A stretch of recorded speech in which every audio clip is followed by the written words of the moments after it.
Assalamualaikum warahmatullahi wabarakatuh. Waalaikumsalam warahmatullahi wabarakatuh. Semangat sekali Mas. Ya. Baik, sambil menunggu yang lain, mari kita awali pertemuan kita pada sore hari ini dengan membaca doa. Semoga apa yang kita pelajari hari ini bisa bermanfaat dan berkah, sehingga tidak menjadi hujah untuk hisab kita di masa mendatang. آمين رب العالمين. بسم الله الرحمن الرحيم. نستغفر الجلسة مثل ما نواه آباؤنا ورجالنا وأسلافنا الصالحون أن الله يدخل نيتنا في نيتهم وأعمالنا في أعمالهم وأخلاقنا في أخلاقهم وعلومنا في علومهم ومقاصدنا في مقاصدهم أدى هذه النية وعلى كل نية صالحة من الخير في الدنيا والآخرة دافعة لكل شر جالبة لكل خير لنا ولوالدينا ولأولادنا ولمشايخنا ولمن أحبنا فيك ولمن أحسن إلينا والمسلمين والمسلمات يا رب العالمين وإلى حضرة نبينا محمد صلى الله عليه وسلم بسر الفاتحة.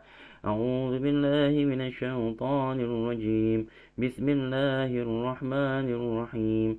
الحمد لله رب العالمين الرحمن الرحيم مالك يوم الدين إياك نعبد وإياك نستعين اهدنا الصراط المستقيم صراط الذين أنعمت عليهم غير المغضوب عليهم ولا الضالين.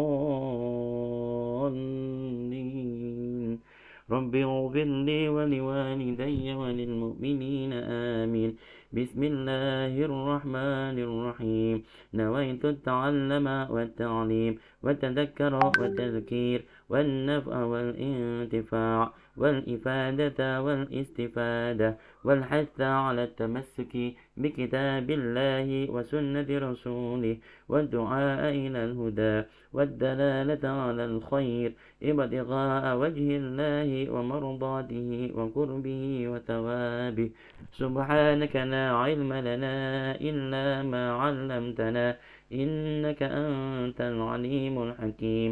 رب اشرح لي صدري ويسر لي أمري واحلل عقدة من لساني يفقه قولي. رضيت بالله ربا وبالإسلام دينا وبمحمد صلى الله عليه وسلم نبيا ورسولا. ربي زدني علما وارزقني فهما واجعلني من الصالحين. اللهم إنا نسألك فهم النبيين وحفظ المرسلين وإلهام الملائكة المقربين. اللهم أغننا بالعلم وزينا بالحلم وأكرمنا بالتقوى وجملنا بالعافية برحمتك يا أرحم الراحمين. اللهم اخرجنا من ظلمات الوهم وأكرمنا بنور الفهم وافتح علينا بمعرفتك وسهل لنا أبواب فضلك يا أرحم الراحمين. اللهم إني أسألك علما نافعا ورزقا طيبا وعملا متقبلا. اللهم إني استودعك ما علمتنيه فاردده إلي عند حاجتي ولا تنسنيه يا رب العالمين. اللهم أرنا الحق حقا وارزقنا اتباعه وأرنا الباطل باطلا وارزقنا اجتنابه. اللهم لا سهل إلا ما جعلته سهلا وأنت تجعل الحزن إذا شئت سهلا. آمين آمين يا رب العالمين يا مجيب السائلين يا سميع يا بصير. Baik, sedikit untuk mengawali pertemuan kita, untuk materi hari ini adalah Evolutionary Biology and the Tree of Life, yaitu Classification and Phylogeny. Jadi untuk materi hari ini masih ceramah dari saya. Untuk kemudian berikutnya, insya Allah hari Sabtu, kita akan mempelajari tentang patterns of evolutions and evolution in the fossil record ya. Jadi untuk mulai pertemuan berikutnya, maka tim yang bertugas bagian tulis adalah kelompok 1 dan kelompok 2 dari pembagian kelompok yang ketiga. Kita mulai saja. karena topik kita adalah materi evolusi, dan pekan lalu kita sudah membahas tentang kontrak perkuliahan, maka hari ini merupakan materi kita. Maka mari kita awal dengan mempelajari dulu atau menyamakan definisi daripada evolusi itu sendiri ya, karena mata kuliah kita evolusi, maka pasti kata yang paling sering kita ungkap nanti, yang paling sering kita ucapkan selama satu semester ke depan pastinya juga adalah evolusi. Tidak bisa dipungkiri bahwa evolusi maupun teori evolusi Darwin itu merupakan salah satu topik yang paling kontroversial, yang paling banyak disalahpahami orang, pun juga memang topiknya sendiri topik yang kontroversial. Jadi sudah kontroversial pun juga banyak yang salah paham sehingga makin menjadi kontroversial. Oleh karena itu harapan saya semoga setelah perkuliahan kita semester ini rekan-rekan sekalian bisa semakin paham tentang apa itu yang dimaksud oleh evolusi, apa itu yang dimaksud dengan teori evolusi, dan juga apa itu teori evolusi Darwin. Dan apakah nanti kita setuju dengan teori evolusi itu sendiri, maka nanti silakan teman-teman sendiri yang memutuskan. Namanya ilmu, maka ilmu itu adalah ilmu yang diperoleh dari metode ilmiah tertentu ya. Jadi selama metode ilmiah itu benar, maka teori itu bisa jadi benar, meskipun benarnya senantiasa relatif. Karena sama-sama melihat bintang di angkasa, orang yang berbeda akan memaknai bintang itu dengan makna yang berbeda ya. Oleh karena itu tidak heran antara kita, orang yang muslim, orang Indonesia, melihat sesuatu yang sama dengan orang barat, bisa jadi cara interpretasi kita pun juga akan berbeda. Itulah teori, dan itulah yang menjadikan teori itu lebih menyenangkan ya, karena selalu ada diskusi, selalu ada perdebatan dalam keilmuan itu ya. Tidak perlu mencari yang benar ya, karena yang benar hanya milik Allah, tapi yang pasti kita ikhtiar saja, semoga Allah membimbing kita menuju pemahaman yang benar. Oleh karena itu tadi di awal kita membaca doa, semoga Allah senantiasa melimpahkan kepada kita pemahaman-pemahaman yang baik ya, pemahaman-pemahaman sebagaimana Nabi memahami ajaran Allah Subhanahu wa taala. Jadi jangan sampai kita salah memahami apa yang dimaksudkan oleh Allah Subhanahu wa taala. Ya, langsung saja ke evolusi. Jadi evolusi itu kalau dari definisinya yang sangat lengkap adalah proses perubahan genetik maupun non genetik. Jadi perubahan baik yang melibatkan genetiknya, baik yang melibatkan perubahan pada sisi genetik kita maupun DNA kita, dan juga yang melibatkan faktor-faktor non genetik. Jadi tidak selalu perubahan itu harus melibatkan materi genetik kita. Jadi materi genetik kadang-kadang terlibatkan, kadang-kadang tidak. Tapi dalam konsep evolusi maka semua itu akan kita pelajari. Dan evolusi itu sering terjadi seiring waktu. Jadi biasanya terjadi dalam waktu yang cukup panjang. Karena kalau terjadi dalam waktu singkat itu namanya bukan evolusi, tapi menjadi revolusi ya. Teman-teman mungkin ingat dulu ada revolusi Prancis, ada revolusi industri. Hal itu terjadi mungkin dalam kurun waktu puluhan tahun. Tapi dalam konteks evolusi ini yang kita bahas adalah suatu proses yang terjadi dalam kurun waktu ribuan tahun, bahkan jutaan tahun, bahkan miliaran tahun, yang mungkin sebagai di persepsi kita seolah-olah apakah mungkin kita belajar atau kita mengetahui apa-apa yang terjadi selama miliaran tahun yang lalu. Tapi faktanya saat ini bahwa beberapa ilmuwan atau banyak ilmuwan sudah menyepakati metode ilmiah untuk mengukur hal tersebut, maka berarti yang ditemukan menjadi temuan ilmiah yang selama tidak ada yang mengoreksi atau men-challenge temuan tersebut, maka temuan itu dianggap benar secara ilmiah. Jadi mohon selalu membedakan antara kebenaran ilmiah dengan kebenaran yang mutlak yang dari Allah Subhanahu wa taala. Jadi setiap kali kita dihadapkan dengan kondisi di mana kita harus memilih antara kebenaran ilmiah dengan kebenaran mutlak yang Allah berikan, maka dengan mudah kita harus memutuskan bahwa kebenaran ilmiah Allah lah yang harus kita menangkan. Karena Allah Maha Pencipta, Allah yang menciptakan kita, Allah yang paling tahu apa buruk dan baiknya kita, maka pilihan dari Allah, hukum dari Allah adalah hukum yang terbaik. Dan ya, nanti akan saya jelaskan apa itu bedanya hukum dan apa itu bedanya teori. Intinya, evolusi adalah proses perubahan genetik maupun non-genetik seiring waktu dalam populasi organisme yang dapat menghasilkan perbedaan dalam ciri-ciri fisik. Jadi biasanya bisa terlihat di fisiknya, perilakunya juga bisa, atau adaptasi organisme tersebut. Ya. Jadi evolusi itu bisa di bidang lain juga. Saat ini banyak juga ilmuwan yang mulai mengembangkan evolusi sosial. Ya. Sebagai contoh saja, contoh mungkin budayaan ya, kebiasaan untuk menggunakan media sosial. Dari dulu yang awalnya kita itu mungkin teman-teman masih sempat mengalami apa yang namanya Friendster ya.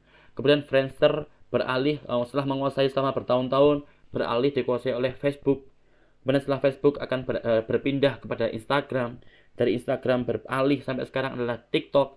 Ya, itu semua merupakan contoh terjadinya evolusi yang singkat. Ya, tapi sudah terjadi perubahan perilaku masyarakat kita terhadap bagaimana menggunakan media sosial. Dari dulu yang awalnya Friendster itu hanya sekedar untuk membangun pertemanan, kemudian sampai ke sini sekarang cenderung dulu masih berupa foto. Friendster, Facebook itu identik dengan foto, videonya sedikit. Sekarang kita mulai ketemu dengan TikTok, yang mana TikTok itu lebih dominan daripada bukan saja foto, tapi foto yang bergerak, video yang bergerak, dan sebagainya. Itu juga merupakan tanda-tanda terjadinya evolusi di kehidupan sosial kita. Nanti insya Allah juga akan kita bahas tentang evolusi di bidang selain biologi. Tapi dalam hari ini, mata kuliah kita, mata kuliah evolusi, maka evolusi yang disebutkan selama perkuliahan kita nanti merupakan evolusi organik atau evolusi biologi. Nah, kemudian kita tahu bahwa evolusi itu merupakan proses perubahan. Jadi perubahan itu evolusi. Kita tahu bahwa di pemahaman kita sebagai umat muslim, maka satu-satunya zat yang tidak mungkin berubah, yang sudah bakok, yang kekal, yang tidak ada awalan, tidak ada akhiran, berbeda dengan makhluk yang lain. Jadi tetapnya Allah, ya Allah, hanya Allah saja yang tetap. Sedangkan yang lain, makhluknya Allah semuanya pasti berubah. Tapi apakah berubahnya seperti yang digambarkan oleh ilmuwan-ilmuwan evolusi yang mengatakan bahwa berubahnya tikus itu nanti akan menjadi berubahnya berubahnya menjadi kera. Berubahnya nanti sampai bisa berubahnya menjadi manusia. Apakah seperti itu? Apakah tidak? Maka nanti akan kita bahas di slide berikutnya. Tapi sejauh ini para ilmuwan sepakat bahwa ada beberapa proses yang bisa menyebabkan terjadinya evolusi. Ya. Ada beberapa proses yang bisa memfasilitasi terjadinya perubahan-perubahan yang tadi secara perlahan dalam waktu yang panjang sehingga nanti berujung pada perubahan-perubahan yang bisa diwariskan. Salah satunya adalah seleksi alam. Jadi seleksi alam nanti akan kita bahas berikutnya. Kemudian yang kedua adalah mutasi genetik, yang ketiga adalah migrasi, yang keempat adalah genetic drift, sedangkan yang kelima adalah rekombinasi genetik. Kelima hal ini dan tidak menutup kemungkinan ada hal-hal yang lain merupakan proses-proses yang terbukti atau diyakini banyak ilmuwan telah menyebabkan terjadinya evolusi. Mari kita bahas satu persatu. Maka yang pertama adalah seleksi alam. Ya. Seleksi alam adalah mekanisme evolusi di mana individu dengan sifat-sifat yang lebih cocok untuk lingkungannya memiliki peluang yang lebih besar untuk bertahan hidup dan berkembang biak. Ya. Jadi kalau kita lihat di gambar yang sebelah kanan ini, maka bisa kita lihat bahwa ada masanya di mana keberadaan makanan itu hanya berada di ketinggian tertentu. Maka pastinya hanya beberapa hewan yang mampu menjangkau ketinggian itulah yang mampu bertahan hidup. Karena apa? Karena dengan ketinggian tubuhnya dia bisa menjangkau makanan itu sehingga dia bisa bertahan hidup. Sebaliknya, hewan-hewan yang tidak bisa bersaing atau tidak bisa beradaptasi, maka karena dia tidak bisa mendapatkan makanan, maka lama-kelamaan hewan itu pun akan mati. Dengan matinya itu, maka berarti pada generasi berikutnya yang akan tersisa hanyalah keturunan daripada jerapah-jerapah yang berleher panjang. Ya.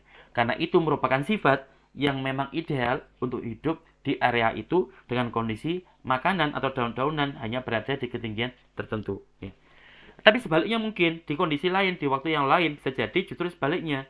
Justru karena ada suatu kondisi di mana jerapah-jerapah yang panjang itu menjadi tidak ideal bagi lingkungannya, menjadi mudah mati, atau mungkin karena dia tinggi sehingga dia mudah terlihat oleh predatornya, sehingga justru hewan-hewan atau jerapah-jerapah yang berleher rendah justru lebih bisa bertahan karena dia relatif tidak bisa dilihat dari jarak jauh. Maka sebaliknya yang bertahan adalah yang berleher pendek, sedangkan yang punah adalah yang berleher panjang. Jadi inilah seleksi alam. Alam berubah, maka alam akan menuntut, akan menyeleksi hewan-hewan mana atau organisme mana atau individu mana yang bisa bertahan, menyesuaikan dengan perubahan dirinya. Hal yang sama juga terjadi di dunia manusia, teman-teman. Sebagaimana kita tahu bahwa misalkan teman-teman nanti lulus kuliah S1, sudah menjadi sarjana pendidikan. Maka teman-teman berarti teman-teman semuanya, satu angkatan itu yang sudah pada tahun itu merupakan sama-sama sarjana pendidikan tadris biologi. Hanya saja mungkin nanti bisa jadi dari 1000 mahasiswa, dari 1000 sarjana tadris biologi, terjadi ada 50 orang yang berhasil masuk sampai menjadi dosen. Kemudian 50 yang lainnya berhasil masuk menjadi guru. Sedangkan yang lainnya karena mungkin tidak bisa mendapatkan posisi sebagai guru, maka beralih bisa jadi menjadi entrepreneur, menjadi wira swasta. Bisa jadi menjadi hal yang lain dan sebagainya. Dan dalam konteks ini, kalau kita melihat bahwa menjadi guru biologi merupakan pencapaian yang bagus, pencapaian yang ideal, maka berarti hanya mereka-mereka lah yang sesuai dengan kriteria guru biologi yang bisa berhasil menjadi guru biologi, sedangkan yang lainnya tersisih. Tapi sebaliknya, kalau kita melihat sebagai entrepreneur merupakan pencapaian yang baik, maka berarti mereka-mereka sarjana tedris biologi yang memenuhi kriteria sebagai entrepreneur dan dapat posisi sebagai entrepreneur, maka mereka-mereka adalah yang berhasil, yang eksis, sedangkan yang lain kita anggap sebagai individu yang tersisih. Hal itu sama juga terjadi pada manusia maupun pada hewan lain. Sehingga oleh karena itu, untuk teori seleksi alam ini banyak sekali yang setuju, karena memang konsepnya tidak jauh berbeda dengan konsep yang sudah bisa kita lihat dengan mata kepala kita sendiri. Nah, cuman perbedaan-perbedaan itu ada yang diwariskan ke anak cucu, ada yang tidak. Ya. Kita tahu bahwa beberapa sifat kita itu ada yang diwariskan, ada yang tidak. Sebagai contoh misalkan, ya. Misalkan kita saat ini hidup rajin olahraga. Rajin olahraga, setiap hari kita olahraga. Maka kemudian misalkan nanti menikah dan punya anak, bisa jadi dari 3 anak kita tidak semuanya rajin olahraga. Ya. Karena mungkin sifat keinginan mereka untuk olahraga itu tidak diturunkan lewat genetik kita, tapi dari bagaimana mereka melihat kita hidup setiap harinya. Jadi mungkin anak pertama karena sudah sering melihat kita olahraga, sehingga dia tumbuh menjadi sosok yang senang olahraga. Nah, jadi sedangkan anak yang kedua karena baru lahir belakangan, ketika kita sudah mulai sibuk dengan pekerjaan, dia melihat kita sebagai sosok yang jarang olahraga, sehingga dia pun hidup tumbuh menjadi sosok yang jarang berolahraga. Bahkan yang seterusnya, yang anak yang ketiga justru semakin tidak pernah melihat kita olahraga, maka dia pun juga menjadi sosok yang tidak suka olahraga sama sekali. Ada beberapa sifat-sifat kebiasaan adaptasi yang tidak diturunkan, tapi ada juga yang diturunkan. Mungkin sebagai contoh misalkan ya, meskipun ini belum ada buktinya ya, beberapa rekan-rekan kita yang tinggalnya di daerah pantai, yang di pantai itu terbiasa untuk mencari ikan dengan menyelam. Maka bisa jadi si bapaknya itu memiliki kemampuan untuk menyelam dengan sangat baik. Dia mampu menyelam dengan durasi yang cukup panjang. Tapi masya Allah, ternyata ketika punya anaknya pun juga memiliki sama. Dia memiliki kemampuan untuk bernafas yang cukup panjang dibandingkan dengan kemampuan orang-orang yang ada di perkotaan. Apakah sifat ini diturunkan? Belum tentu ya. Tapi untuk memastikan kita harus analisis materi genetiknya. Tapi fakta bahwa itu diturunkan, apalagi kalau dilihat bahwa beliau punya 3 anak dan semua anaknya itu masih sejak kecil sudah punya kemampuan untuk menyelam dengan sangat baik, maka kemungkinan besar sifat bisa menyelam, sifat bernafas dengan panjang, bisa jadi itu merupakan sifat yang diturunkan. Ya. Intinya untuk memastikan ucapan kita, untuk membuktikan ucapan kita, semuanya harus kita buktikan dengan metode ilmiah yang disepakati oleh para ilmuwan di dunia atau di bidang yang kita dalami saat itu. Dalam konteks ini di bidang biologi. Ya. Sifat-sifat yang memberikan keunggulan adaptif, monggo. Mengenai yang itu Pak, yang menyelam itu, saya kan pernah dulu ngelihat video yang di Labuan Bajo itu, anak-anak itu kan bisa menyelam Pak, tapi kenapa kok harus melukai indera telinganya Pak, untuk biar tidak berdengung? Kenapa kok tidak ada evolusi tentang yang itu Pak? Kenapa yang berevolusi cuma paru-parunya saja Pak? Terima kasih. Ya, terima kasih.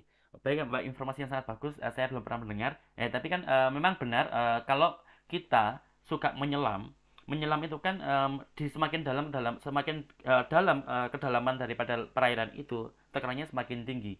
Jadi melukai itu itu saya kurang tahu melukainya apakah melukai disengaja atau tidak, atau mungkin gara-gara hanya karena sering menyelam maka telinganya mengalami gangguan karena tekanannya terlalu tinggi ya.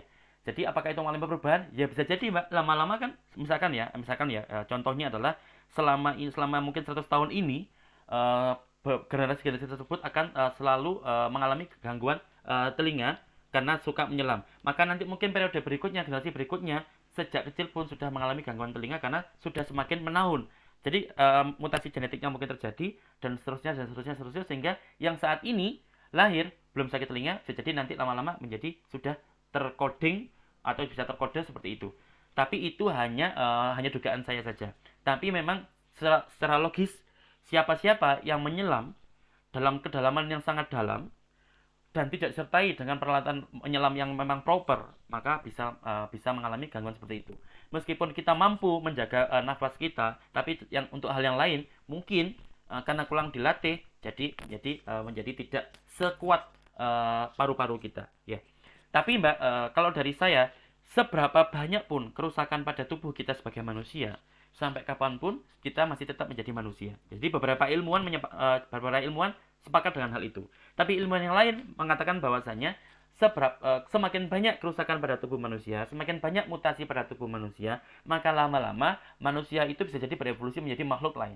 Ya, itulah ilmuwan-ilmuwan yang mempercayai bahwa manusia itu merupakan produk evolusi daripada hewan-hewan tingkatan yang lebih rendah. Tapi bagi saya pribadi, nanti saya tunjukkan teori-teorinya. Bagi saya pribadi, seberapa banyak pun kerusakan pada tubuh manusia, misalkan misalkan menjadi cacat, misalkan menjadi tidak bisa mendengar, tidak bisa melihat, tapi walau bagaimanapun, meskipun kita kehilangan mata dan sebagainya, kita tetap manusia. Jadi itulah perbedaan antara teori evolusi yang terbatas dengan teori evolusi yang mutlak. Ya. Kembali ke pertanyaan jenengan, ya mungkin karena memang model prakteknya atau model latihannya hanya memfokuskan pada pelatihan paru-paru, tidak melatih telinga juga. Atau kan mending daripada telinga kita mengalami sakit, alangkah lebih baiknya jika kita menyelam, kita menggunakan pelindung telinga, sehingga ketika kita menyelam dengan lama pun telinga kita pun bisa aman dari gangguan. Ini juga nanti menimbulkan Mbak. Jadi kalau ada penyelam yang kuat tapi dia menjaga telinganya, maka turunannya pun juga akan seperti itu. Sebaliknya, ketika penyelam itu kuat, paru-parunya di saat yang sama dia ceroboh terhadap telinganya, mungkin lama-lama kesehatan telinga pada keluarga itu menjadi hal yang tidak terlalu diperhatikan. Intinya pola hidup, pola adaptasi itu senantiasa mempengaruhi bagaimana pola hidup seseorang. Sebagaimana contoh di sini, ya, seandainya ada induk jerapah yang ketika dia mendapati kondisi makanan itu hanya tinggi-tinggi saja, dan dia menemukan cara untuk memanjat, maka anak-anaknya meskipun pendek tetap bisa survive, karena anak turunnya terbiasa untuk memanjat untuk mendapatkan makanan yang tinggi. Sebaliknya, bagi orang tua atau dari induk-induk yang tidak membiasakan anaknya atau anak turunnya untuk memanjat terlebih dahulu untuk mendapatkan makanan, maka selamanya tidak akan bisa mendapatkan makanan, sehingga lama-lama generasi keluarga itu menjadi punah. Ya, jadi jawabannya mungkin seperti itu, Mbak. Mbak Sinten tadi? Mbak Putri Latifatul Hidayah. Terima kasih Pak atas jawabannya. Terima kasih Mbak Putri. Jadi ini merupakan penjelasan daripada seleksi alam. Jadi alam yang menyeleksi, seolah-olah alam yang menyeleksi, padahal juga sebenarnya tergantung dari kita bagaimana kita menyesuaikan tubuh kita. Samalah saat ini di era sekarang ini teman-teman, banyak sekali meskipun sudah doktor, sudah master S2, yang menganggur itu banyak. Kalian percaya tidak percaya, fakta itu benar-benar terjadi, ya. Sebagai contoh, selama 1 semester pertama, 6 bulan pertama semenjak saya pulang dari Jerman, saya menganggur, ya. Jadi memang bagi mereka-mereka yang mampu menyesuaikan diri dengan kebutuhan lingkungan, dengan pasar, itulah yang akan bisa berkembang. Ya. Sama dengan dulu ketika saya dari Jepang, maka ketika pulang dari Jepang selama setahun, saya tidak bekerja, tapi saya membuat pekerjaan. Oleh karena itu, tidak perlu harus pasrah. Kalau kita pasrah, maka ya kita akan kalah dengan lingkungan. Tapi kalau kita nggak pasrah, kita bahkan bisa membuat suatu perubahan, maka kita justru akan menjadi sosok atau individu yang bisa bertahan dari perubahan lingkungan yang terjadi. Ya, jadi makanya teman-teman jangan pernah mari kita tidak pernah jangan pernah kuliah itu untuk mengejar gelar. Jangan kuliah itu untuk mengejar ijazah. Benar, ijazah itu penting karena untuk melamar kerja ijazah itu diperlukan. Tapi ada hal lain yang lebih penting daripada ijazah, yaitu pengalaman hidup, yaitu kemudian kemampuan, ya, keahlian jenengan di bidang misalkan desain, di bidang yang lain, bisa jadi justru dari bidang-bidang itu nanti jenengan menjadi orang yang lebih sukses, ya. Jadi sekali lagi mohon jangan pernah kuliah semata-mata untuk mencari gelar saja, karena gelar itu hanya sebatas kertas, ya. Jadi gelar itu hanya sebatas kertas, tapi ada hal lain yang jauh lebih berharga selama kalian kuliah ini. Salah satunya adalah pengalaman kalian selama kalian menempuh perkuliahan di UIN 1 Tulungagung. Karena itu nanti, jika nanti ada seleksi alam, maka pastikan dengan semuanya bisa melalui seleksi alam itu. Contoh paling gampang saja, kalau pas kita masa-masa pembukaan lowongan kerja, dengan lihat betapa banyaknya yang antri. Ya, antrinya banyak sekali, bahkan sampai hampir sama dengan tabligh akbar. Jumlah banyaknya beliau-beliau yang antri ketika pembukaan lowongan pekerjaan. Dan kalau kita tanya, apakah beliau S1, ataukah beliau lulusan SMA, SMK, maka jawaban yang paling banyak didapati adalah beliau merupakan lulusan S1. Jadi oleh karena itu, sejak saat ini jenengan semuanya semester 5 sekarang, tinggal 3 semester lagi, mari perkaya diri jenengan semuanya dengan kemampuan-kemampuan yang bisa mendukung biologinya jenengan ya. Apapun yang teman-teman senangi, dalami. Kalau ada yang ahli senang berjualan, dalami jualan itu ya. Di sela-sela waktu senggangnya kalian kuliah biologi. Yang suka dengan desain, silakan terus kembangkan kemampuan desainnya, karena kita nggak tahu di masa depan alam membutuhkan bagaimana. Kemana yang akan mengarahkan kita untuk menjadi menuju pusat atau menjemput rezekinya Allah. Jadi kita nggak tahu apakah biologinya kita, apakah ijazahnya biologi kita, ataukah justru kemampuan kita yang non biologi. Ya, itulah seleksi alam. Kemudian contoh seleksi alam yang lain juga seperti ini. Ya. Ternyata kalau dilihat, ya, misalkan ini merupakan garis ekuator adalah seperti ini. Ya, sebentar. Ya. Kita lihat bahwa garis ekuator itu merupakan garis seperti ini. Garis ini adalah garis ekuator. Maka di daerah ini ya itu merupakan jalur daripada perputaran atau lewatnya matahari kita.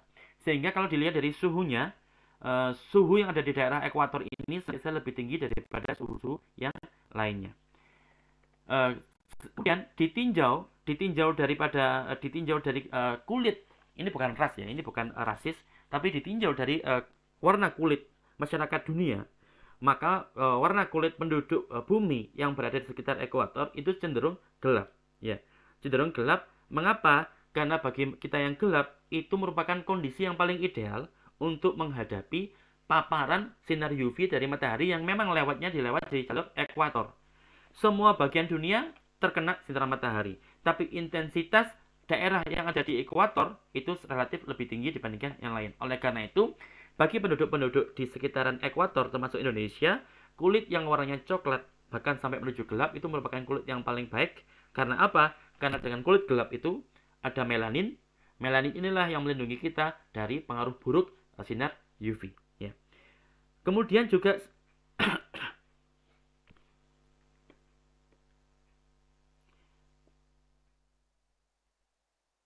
sedangkan semakin jauh dari garis ekuator, penduduknya itu cenderung semakin putih, semakin cerah warna kulitnya, ya. Mungkin pengecualiannya adalah di Afrika, tapi secara umum semakin jauh dari ekuator, warna kulitnya relatif semakin terang. Karena apa? Karena intensitas matahari di daerah itu semakin sedikit, ya, sehingga harus semakin banyak menyerap sinar atau vitamin D-nya, ya. Oleh karena itu kalau teman-teman pergi misalkan ke daerah di Eropa Utara, yang mana di sana itu seringkali mataharinya itu lama sekali, ya. Matahari itu panjang sekali, tapi intensitas mataharinya kecil. Sehingga meskipun matahari itu lama bersinarnya, tapi karena cahaya mataharinya kecil, sehingga untuk menyerap vitamin D yang cukup, diberilah kulit yang warnanya agak terang, supaya cukup untuk menyerap vitamin D yang sebanyak-banyaknya, karena meskipun intensitas mataharinya sangat rendah. Sebaliknya di kita mataharinya sangat panas, intensitas cahayanya sangat tinggi. Supaya kita aman dari pengaruh negatif sinar UV, justru kita harus mengurangi serapan cahaya mataharinya. Toh meskipun kita kurangi, kita tetap kelebihan. Jadi sampai berlebih-lebih sinar matahari dari ekuator itu.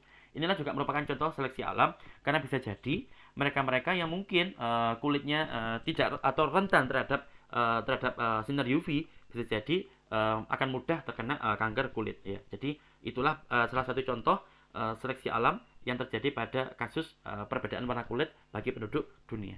Jadi membicarakan hal semacam ini bukan rasis, karena memang ini ilmiah, ya, karena memang warna gelap kita, warna kulit kita yang memang kecenderungan orang Indonesia itu memang coklat muda sampai menua sekali, itu merupakan warna yang sangat ideal bagi melindungi tubuh kita sendiri, ya. Seperti itu. Ya, sebagai contoh misalkan bapak tukang, ya, misalkan mungkin ada saudara kita atau bapak kita yang menjadi tukang, yang warna beliau mungkin sangat gelap sekali, ya justru itu akan menyelamatkan beliau ini, ya. Karena dengan warna yang gelap seperti itu, ketika beliau bekerja di luar rumah dengan panas-panasan, maka warna gelap itu melindungi kulit beliau, melindungi bagian tubuh beliau dari pengaruh negatif UV. Bisa dibayangkan kalau misalkan kulit beliau itu agak putih, ya, meskipun putih itu bukan selalu lebih lemah, ya, tidak, ya. Jadi kalau kita ngomong tentang manusia, tentang sifat, itu sangat kompleks.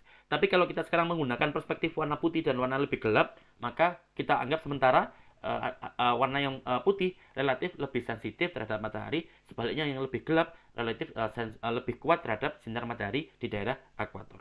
Itu juga merupakan contoh terjadinya seleksi alam pada kita, ya. Kemudian proses lain yang menyebabkan terjadinya evolusi adalah terjadinya mutasi genetik ya.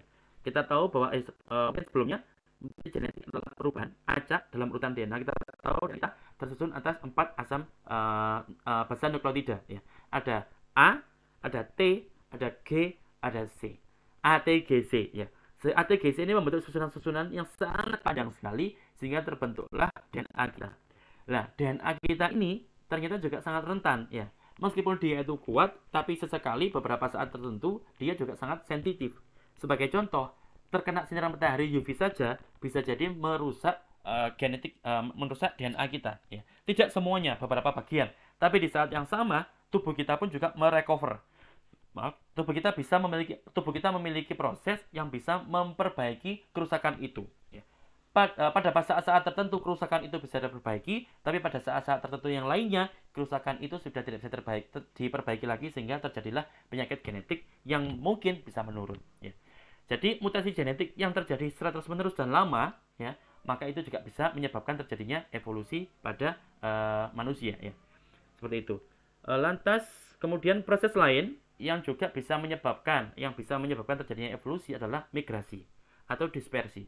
Jadi migrasi atau dispersi adalah pergerakan individu atau populasi organisme dari satu lokasi ke lokasi yang lain. Ya. Kita tahu banyak sekali spesies burung yang mana ketika perbedaan musim dia itu akan bermigrasi ke tempat yang sangat jauh sekali. Bahkan ada burung yang terlihat di gambar ini yang dia sama-sama burung yang lahir di daerah Kanada, lahir dan tumbuh di Kanada, tapi kemudian dia memilih bermigrasi ke tempat yang berdekatan tapi lewat jalur yang totally different. Ya, kita lihat di sini. Untuk burung yang ini bermigrasi ke daerah Afrika melalui jalur Laut Atlantik Utara.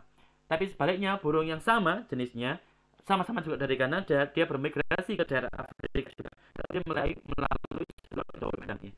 Jadi masing-masing burung memiliki rute sendiri untuk bermigrasi, sehingga bisa jadi selama bermigrasi ini terjadi proses pertukaran genetik, mungkin dia kawin dengan burung yang sejenis di tempat yang dia lewati dan lain sebagainya, sehingga migrasi secara umum disepakati merupakan salah satu proses yang bisa memfasilitasi terjadinya proses evolusi. Ya. Proses yang ketiga yaitu genetic drift atau drift genetik. Ya. Jadi drift genetik adalah perubahan frekuensi alel-alel dalam populasi yang disebabkan oleh kejadian acak. Biasanya terjadi dalam populasi yang kecil. Sebagai contoh, misalkan teman-teman, ini merupakan alel yang ada pada manusia di suatu tempat atau populasi manusia tertentu. Kita lihat di sini warna yang ini mungkin hijau tua ya. Mohon maaf kalau saya salah. Ada warna yang pertama ini, warna paling bawah itu ada 5 individu. Kemudian warna yang tengah coklat ada 1, 2, 3, 4, 5 individu juga. Yang warna kuning 5 individu. Jadi gampangannya adalah alel kuning ada 5, alel coklat ada 5, alel hijau ada 5. Jadi semua ini merupakan alel yang ada pada masyarakat di suatu daerah pedalaman tertentu misalkan. Tapi kemudian ketika kita menghitung alel atau kita meneliti alel pada generasi kedua di populasi tersebut, maka bisa jadi alelnya itu menjadi berubah frekuensinya. Sebagai contoh di sini alel yang warna kuning atau alel warna warna pink atau apalah itu, warna yang lebih ringan ini jumlahnya berubah yang awalnya 5 menjadi 1, 2, 3, 4, 5, 6, 7 menjadi 7 ya. Kemudian yang warna tengah warna coklat menjadi 3 yang awalnya 5. Sedangkan warna yang ketiga ini warnanya tetap hijau. Kok bisa seperti ini? Ya bisa karena pergantian generasi atau reproduksi itu melibatkan proses yang nanti akan kita bahas berikutnya, yaitu rekombinasi genetik. Anak pasti membawa sifat dari ayah dan ibunya, sehingga anak ini belum tahu, kita nggak akan tahu sifat dari ayahnya yang akan dibawa oleh si anak itu berapa persen, sifat dari ibu yang akan dibawa oleh anaknya itu berapa persen, kita nggak pernah bisa tahu hal-hal itu ya. Oleh karena itu selalu bervariasi ya. Kemudian alelnya juga akan semakin berubah ketika kita masuk ke generasi yang ketiga. Di generasi yang ketiga, kita lihat di sini jumlah alel yang pertama, alel dengan warna yang terang ini jumlahnya mencapai 6, 7, masih tetap 7 sama dengan generasi kedua ya. Tapi kemudian jumlah alel yang berwarna coklat semacam ini itu berubah menjadi 4. Setelah tadi menjadi 3, lagi berubah menjadi 4. Jadi komposisi alel di suatu populasi itu seringkali bisa berubah tergantung pada kondisi yang terjadi ya. Jadi hal ini, genetic drift ini merupakan mekanisme evolusi yang berbeda dari seleksi alam karena tidak berkaitan dengan keunggulan adaptif. Jadi tidak ada kaitannya dengan keunggulan ya, adaptasi. tapi semata-mata karena memang terjadi proses pertukaran genetik atau pergeseran genetik atau perpindahan genetik ya. Jadi hal ini terjadi karena kebetulan ya kan atau random. Jadi berbeda dengan tadi, karena tadi seleksi alam yang paling unggul adalah yang paling sesuai dengan lingkungan, yang paling bisa beradaptasi dengan perubahan lingkungan. Tapi di genetic drift ini random. Ya udah, pokoknya terjadi perubahan genetik, ya sudah. Maka nanti lama-lama pun juga akan menjadi frekuensi alalnya pun juga menjadi lebih bervariasi. Ini contoh atau kondisi penjelasan tentang genetic drift yang mana ini juga disepakati sebagai penyebab terjadinya evolusi. Yang terakhir, Pak izin bertanya. monggo Mbak. Mbak Sinten? Putri Latifatul Hidayah. Monggo Mbak. Saya dulu kan pernah membaca suatu teori, Pak, namanya teori pulau, yang mengatakan bahwasannya kalau misalkan mamalia besar seperti gajah dan juga misalkan badak gitu, kalau di pulau itu dia bisa mengecil, Pak. Sedangkan seperti unggas atau burung itu bisa membesar. Itu masuknya dalam apa ya, Pak? Apakah seleksi alam atau yang tadi genetic drift itu? Terima kasih, Bapak. Baik Mbak, terima kasih. Ya, jawaban dari saya adalah tergantung, Mbak. Ya, jadi kalau memang dengan kondisi dia mengecil itu dia menjadi bertahan hidup. Jadi misalkan oleh karena itu kita harus melihat kondisi yang sebenarnya di alam itu. Kalau misalkan di alam itu, di pulau itu, awalnya adalah ada gajah yang besar dan kemudian ada gajah yang kecil. Kemudian setelah beberapa kurun waktu tertentu, yang besar meninggal semua, mati semua, tinggal tersisa yang kecil, maka itu menjadi seleksi alam. Tapi sebaliknya, jika sampai detik ini pun di tempat itu, di pulau itu, yang gajah besar pun masih tetap ada, gajah yang kecil pun juga masih tetap ada, maka itu juga hanya sebatas genetic drift saja. Jadi mungkin dulunya yang besar, yang banyak adalah yang besar, sedangkan sekarang yang besar yang banyak adalah yang kecil. Tapi ketika mereka berdua sama-sama bisa hidup, maka itu menjadi genetic drift biasa. Ya. Jadi lagi-lagi sangat tergantung pada apa yang terjadi di masa lalu dibandingkan dengan apa yang saat ini sedang terjadi di sana, Mbak. Jadi untuk menentukan apakah itu seleksi alam ataukah itu termasuk genetic drift, maka kita harus bandingkan antara titik awal dengan titik akhir. Sebagaimana yang kita lihat di sini tadi, maka untuk genetic drift itu harus ada pembanding. Ya. Harus pembanding. Tapi kalau untuk seleksi alam, kita bisa memastikan bahwa dulu pernah ada dua spesies, dua jenis gajah yang raksasa dengan gajah yang kecil, tapi saat ini hanya tersisa yang kecil saja.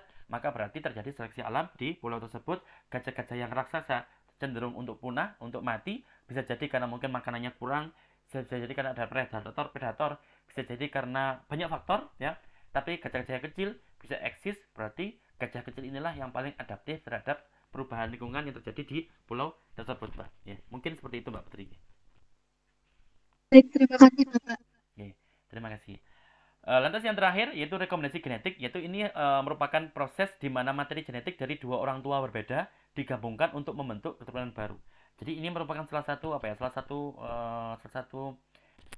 wujud kebesaran Allah yang luar biasa ya teman-teman. Nanti kalau mungkin sudah berkeluarga pasti akan bisa melihat, setiap kali teman-teman melihat bagaimana putra, bagaimana putrinya jenengan kok ada yang mirip banget sama suami, dan mirip sekali sama istri.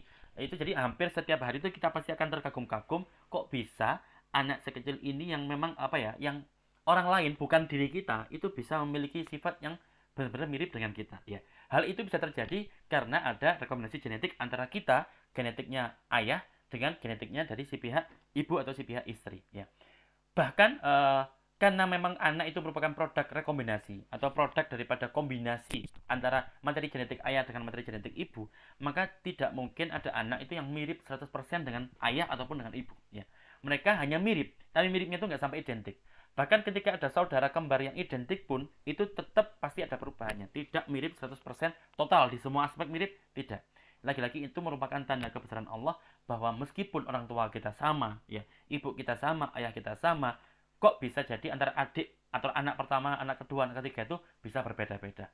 Ya mungkin anak yang pertama itu cantik sekali, yang kedua ganteng sekali, yang ketiga tinggal sisa-sisa. Ya, itu banyak sekali jadi guyonan di masyarakat kita. Tapi intinya, kalau saya melihat sebagai orang biologi, fakta semacam itu justru menjadi, Masya Allah, lagi-lagi saya melihat bahwa Allah itu maha kuasa, jadi Allah itu maha membuat seperti ini. Ya, jadi kalau kita lihat, memang ada yang mirip ya. Kalau mungkin bahasanya itu bahasa orang mirip itu apa? Ya mirip lah, kembaran ya.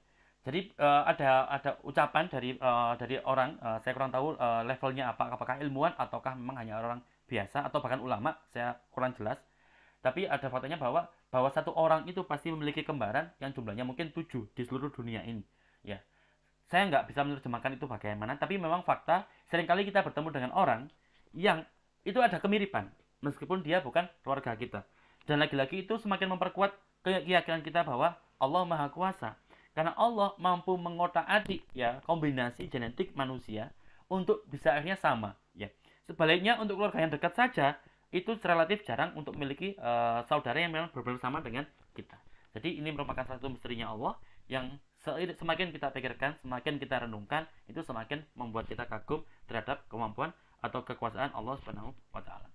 Ya, rekombinasi genetik ini terjadi selama proses reproduksi seksual dan menghasilkan variasi genetik yang penting dalam evolusi. Ya, itu tadi. Anak itu pasti merupakan kombinasi dari orang tuanya, ya. Ada sebagian mirip ayahnya, ada sebagian mirip ibunya, ya.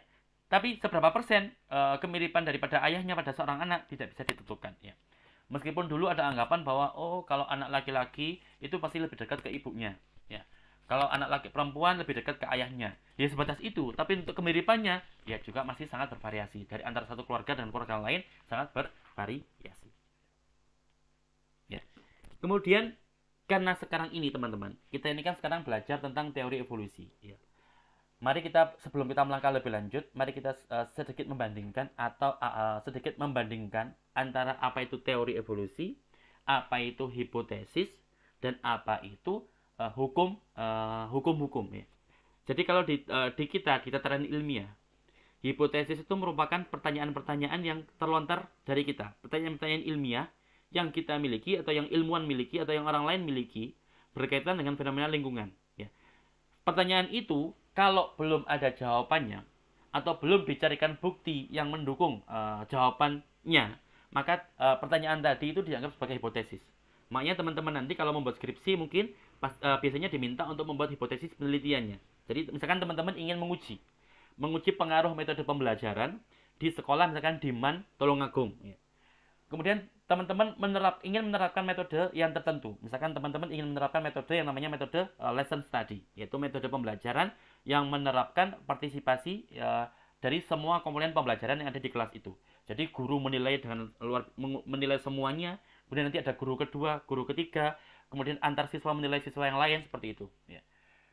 Kemudian teman-teman berpikiran bahwa teman-teman yakin teori ini teori yang bagus, metode ini metode yang bagus. Sehingga kalau teman-teman terapkan di kelas, maka hipotesisnya teman-teman adalah dugaan teman-teman dengan metode pembelajaran ini, maka nanti tingkat kognitif siswa di MAN Tulungagung akan meningkat. Ya. Itu hipotesisnya teman-teman. Di saat mau memulai penelitian, teman-teman belum punya bukti. Hanya memiliki sebatas teori saja. Dan teman-teman juga belum memiliki data, karena teman-teman belum melakukan penelitian. Maka di saat itu, pertanyaan teman-teman tadi ya adalah sebatas hipotesis. Tapi nanti ketika hipotesisnya teman-teman itu sudah dicarikan bukti, teman-teman sudah meneliti, sehingga teman-teman dapat data. Ya. Kemudian teman-teman datang ke konferensi, mempresentasikan temuannya. Ternyata orang lain yang di konferensi itu menemukan hasil yang sama juga. Maka semakin banyak hasil, semakin banyak data, semakin banyak bukti yang mendukung temuan teman-teman, bisa jadi membawa temuan teman-teman tadi menaik pangkat menjadi teori. Ya. Tapi teori itu menandakan bahwasannya hipotesisnya teman-teman sudah didukung oleh bukti, tapi buktinya masih bukti yang tidak langsung. Ya. Ingat, jadi buktinya masih bukti yang tidak langsung. Sebagai contoh, kalau kita membahas teori evolusi. Evolusi sejak dulu sampai sekarang masih berada di tingkat teori. Ya. Berbeda dengan hukum, misalkan hukum kekekalan energi, hukum termodinamika. Ya, mungkin teman-teman yang masih ingat hukum termodinamika, salah satunya adalah energi itu tidak bisa dihancurkan, tapi hanya bisa diubah-ubah, dan kemudian nanti lama-lama akan terbentuk entropi. Itu salah satu bunyi hukum kekekalan energi. Ya. Dia sudah hukum, karena memang sudah banyak yang membuktikan dengan bukti-bukti yang langsung. Tapi untuk teori evolusi sampai detik ini masih menjadi teori. Karena apa? Karena masih banyak sekali bukti-bukti langsung yang belum berhasil diperoleh oleh ilmuwan-ilmuwan yang bekerja di bidang evolusi. Sebagai contoh ya, kayak tadi teori yang mengatakan bahwasanya manusia itu merupakan wujud atau produk evolusi dari gorila atau orang hutan misalkan.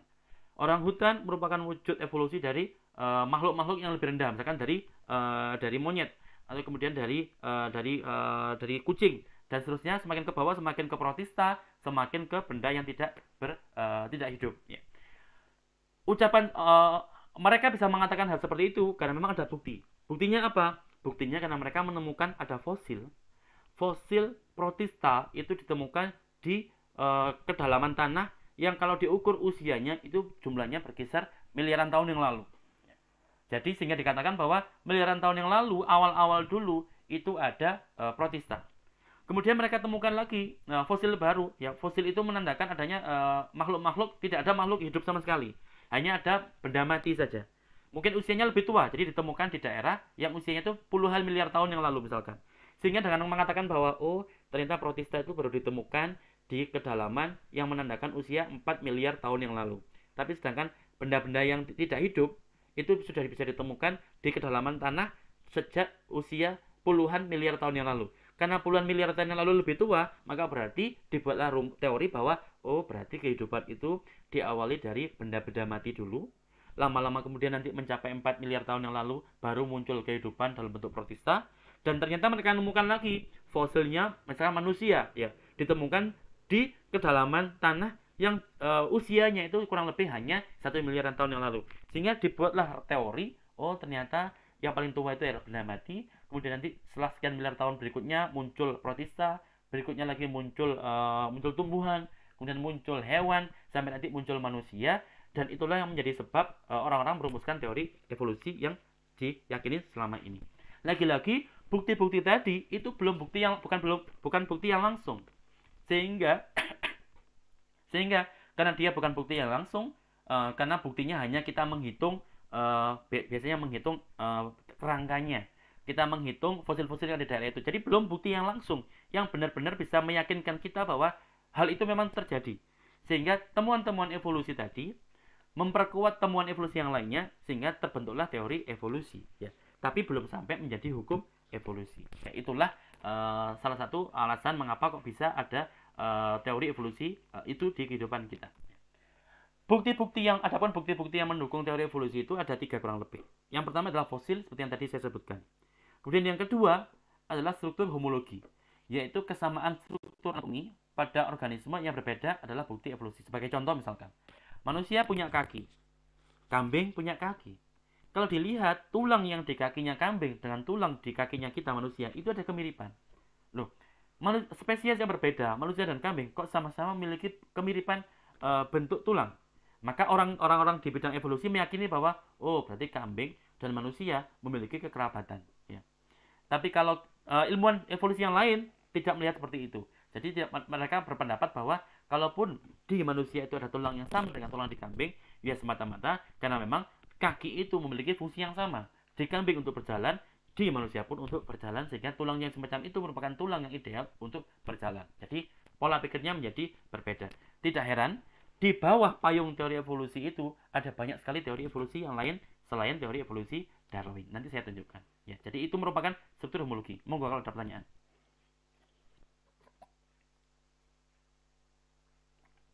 Baik, kalau tidak ada saya lanjut. Kemudian bukti yang lain yaitu ada perubahan genetik. Kayak tadi saya sebutkan bahwa memang fakta di lapangan memang terjadi. Perubahan genetik itu ada. Mutasi itu ada. Bagi beberapa ilmuwan menguji apakah ada efek daripada asap rokok terhadap genetik. Itu ada perubahan. Ada mutasi yang bisa ditimbulkan karena merokok. Dan ternyata bukan saja yang merokok, yang menghisap asap rokok pun, yaitu perokok pasif, juga bisa terkena dampak daripada pengaruh buruk dari asap rokok.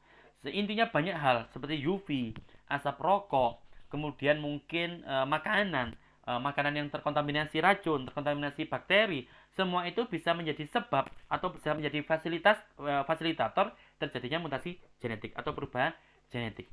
Sehingga fakta bahwa perubahan genetik itu ada menjadikan ilmuwan berpikir bahwa kalau perubahan genetik ini terjadi terus-menerus dan semakin banyak jumlah perubahannya, sehingga lama-lama nanti bisa muncul spesies baru karena terjadinya perubahan genetik yang semakin terkumpul, ya. Jadi itulah keyakinan sebagian ilmuwan di bidang evolusi. Meskipun di sebagian ilmuwan evolusi yang lainnya tidak sepakat dengan hal itu. Ada yang berpendapat bahwa meskipun manusia itu mengalami perubahan genetik yang sangat banyak, dan sangat berulang dan sudah semakin terakumulasi, tetap generasi berikutnya masih dianggap manusia. Ya, sebagai contoh lah, gambaran paling gampang ya. Kita sepakat bahwa manusia pertama adalah Nabi Adam alaihi salam. Ya. Kemudian kita juga sepakat Nabi Adam kemudian punya anak cucu sampai seterusnya sampai Nabi Ibrahim alaihi salam, sampai Nabi Ismail alaihi salam, sampai Nabi Muhammad sallallahu alaihi wasallam. Bayangkan teman-teman, jarak kita saja dengan Nabiullah Muhammad sallallahu alaihi wasallam itu berjarak 1440 tahun sejak beliau hijrah, ya. Atau kalau misalkan dikurangi dengan usia beliau ketika beliau wafat, maka masih dalam kurun waktu 1400 tahun. Sampai saat ini kita masih melihat sosok tubuh kita itu masih memiliki kemiripan dengan Rasulullah. Jadi sama-sama manusia. Beliau merupakan nabi dan rasul untuk manusia, ya manusianya ya kita. Jadi beliau manusia, sampai saat ini pun manusia. Bahkan bukan saja Nabi Muhammad, buyut beliau yaitu Nabi Ibrahim alaihissalam juga manusia. Bayangkan kira-kira berapa tahun jarak antara Nabi Muhammad dengan Nabiullah Ibrahim. Semakin ke atas semakin menuju ke Nabi Nuh, misalkan Nabi Nuh. Berapa jarak Nabi Nuh sampai ke kita? Nabi Nuh masih manusia, sampai kita pun juga masih manusia. Jadi dalam kurun waktu ribuan tahun kita memang mengalami perubahan genetik, tapi kita tetap menjadi manusia, ya. Kita tetap masih manusia sebagaimana Nabi Adam alaihi salam. Tapi kemudian ada ucapan seperti ini di salah satu kitab kuning yang pernah saya lihat ketika saya sedang mengerjakan skripsi saya. Itu ada sebuah riwayat mengatakan bahwasanya, zaman dahulu makhluknya Allah itu ukurannya besar-besar. Ya, jadi zamannya Nabi Adam dulu tinggi badannya beliau itu tinggi-tinggi. Bahkan makanan-makanan seperti butir-butir padi, ya. Ini perumpamaan ya. Ukurannya pun itu sangat besar-besar. Bisa jadi karena menyesuaikan dengan ukuran beliau yang tingginya tinggi-tinggi, ya.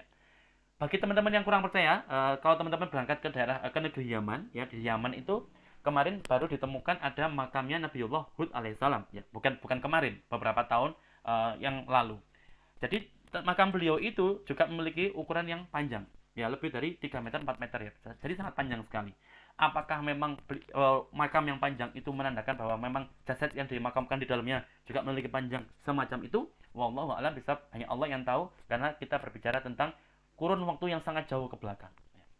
Tapi baru-baru ini, di kurun waktu yang lebih dekat, kalau teman-teman ingat dulu ketika mempelajari bagaimana Islam masuk ke Indonesia, maka ada salah seorang tokoh muslim perempuan yang menyebarkan agama Islam di bumi Jawa pertama kali, yaitu Siti Fatimah binti Maimun, yang dulu yang sampai saat ini makamnya ada di daerah, kalau nggak salah di daerah Gresik. Itu pun ukuran makamnya itu masih relatif jauh lebih panjang daripada ukuran makam manusia pada umumnya, atau ukuran fisik manusia pada umumnya. Ada dua penjelasan. Bisa jadi karena beliau memang dari orang terdahulu, ukuran tinggi badannya memang panjang, ya. Yang kedua, bisa jadi karena beliau memang keturunan daripada Arab Timur Tengah, sehingga memang beliau memiliki portu yang juga besar-besar, ya. Atau memang hanya semata-mata beliau dimakamkan di makam yang memang ukuran makamnya lebih panjang daripada badan beliau, tubuh beliau, ya. Wallahu a'lam bishawab, tidak ada yang tahu. Tapi kalau kita meskipun manusia dulu adalah tinggi-tinggi dan manusia sekarang pendek-pendek, toh masih sama-sama manusia. Bukan berarti Nabi Adam dulu manusia, kemudian sekarang karena sudah sangat lama kita menjadi bukan manusia lagi. Toh tidak terjadi seperti itu. Oleh karena itu, sebagian ilmuwan di bidang evolusi meyakini bahwa memang bisa benda mati berevolusi menjadi protista, protozoa, kemudian berevolusi lagi menjadi misalkan menjadi tumbuhan, berevolusi lagi menjadi hewan, berevolusi lagi menjadi pramanusia, sampai nanti berevolusi menjadi manusia. Ada yang percaya seperti itu, ada yang meyakini seperti itu, ada yang mendukung teori itu. Tapi di belahan dunia yang lain, di sisi yang lain, ada juga ilmuwan yang bekerja di bidang evolusi yang mengatakan bahwa sejauh apapun, sejak dulu sampai sekarang, spesies itu sama. Jadi kalau sekarang ada gajah, berarti sejak dulu ya memang ada gajah.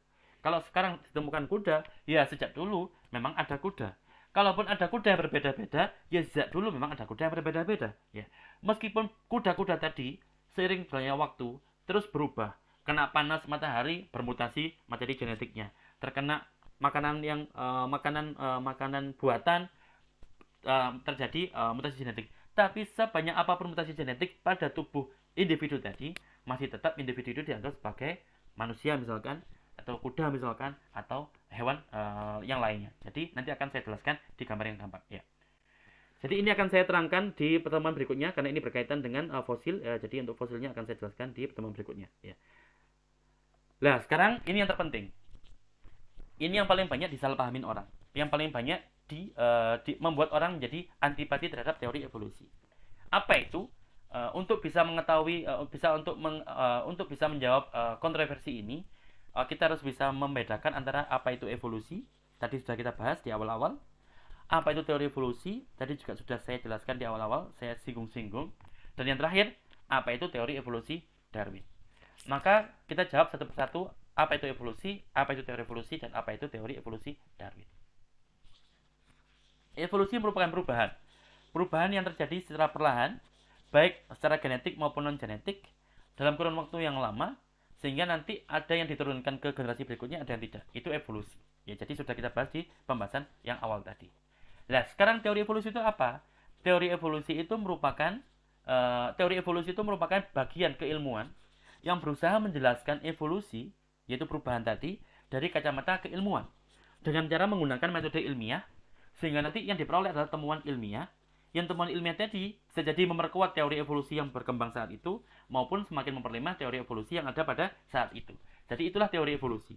Jadi teori evolusi itu merupakan bagian keilmuan yang mempelajari tentang evolusi dengan menggunakan metode ilmiah. Ya, jadi itulah teori evolusi. Jadi teori evolusi itu semata-mata bagian ilmu yang menjelaskan evolusi itu sendiri. Nah, sedangkan yang ketiga, teori Darwin atau teori evolusi Darwin itu merupakan salah satu dari sekian banyak teori evolusi lain yang berkembang dan yang masih diakui hingga saat ini. Jadi teori evolusi Darwin itu hanya satu di antara sekian, ada mungkin ratusan, bahkan mungkin ribuan teori evolusi yang berkembang di luar sana yang berbicara tentang evolusi. Tapi mengapa kok banyak orang yang mengidentikan Darwin dengan evolusi? Ya karena memang Darwin ini memang aktif menulis, aktif publikasi, sehingga dia dianggap sebagai bapak evolusi dunia karena memang dia ini memiliki pengaruh yang luar biasa besar di bidang evolusi. Tapi kalau ada orang yang tidak setuju dengan teori Darwin, belum tentu orang itu juga tidak setuju dengan teori evolusi secara umum. Ya, sebaliknya, kalau ada orang yang setuju dengan teori evolusi, belum tentu dia setuju juga dengan teori evolusi Darwin. Jadi ini merupakan dua hal yang berbeda. Intinya, teori evolusi itu ada banyak sekali. Ada banyak sekali ilmuwan yang mencetuskan teorinya. Sama-sama teori evolusi, tapi ada banyak sekali. Dan Darwin hanya salah satu di antara sekian banyak ilmuwan tadi. Ya. Jadi bisa dibedakan antara evolusi itu apa, teori evolusi itu apa, dan teori Darwin atau teori evolusi Darwin itu apa. Itu yang harus kita bedakan. Lagi-lagi saya sebutkan, kalau ada orang atau kalau ada di antara kita yang benci dengan teori Darwin atau tidak setuju dengan teori Darwin yang mengatakan bahwa manusia itu berasal dari kehidupan sebelumnya, belum tentu kita tidak sepakat dengan teori evolusi yang lainnya.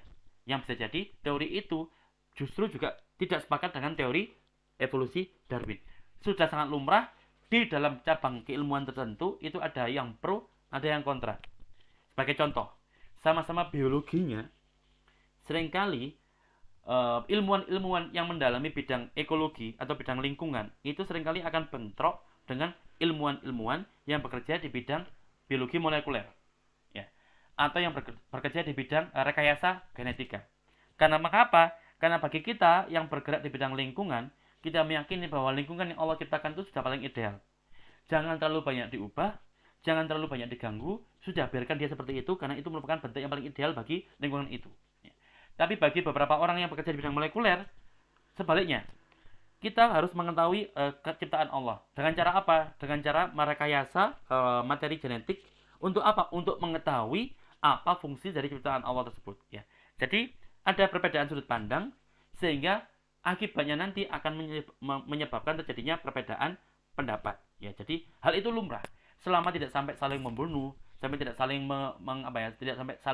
mencaci maki dan lain sebagainya, maka selama masih berada di tataran diskusi ilmiah itu tidak masalah dan itu adalah hal yang sangat lumrah, ya, sangat lumrah. Sebagai contoh saja, kalau teman-teman diskusi tentang praktikum lapang, sebagian teman ingin berangkat praktikum lapang ke pantai, sebagian yang lain ingin berangkat praktikum lapang ke misalkan ke Jatim Park di Malang.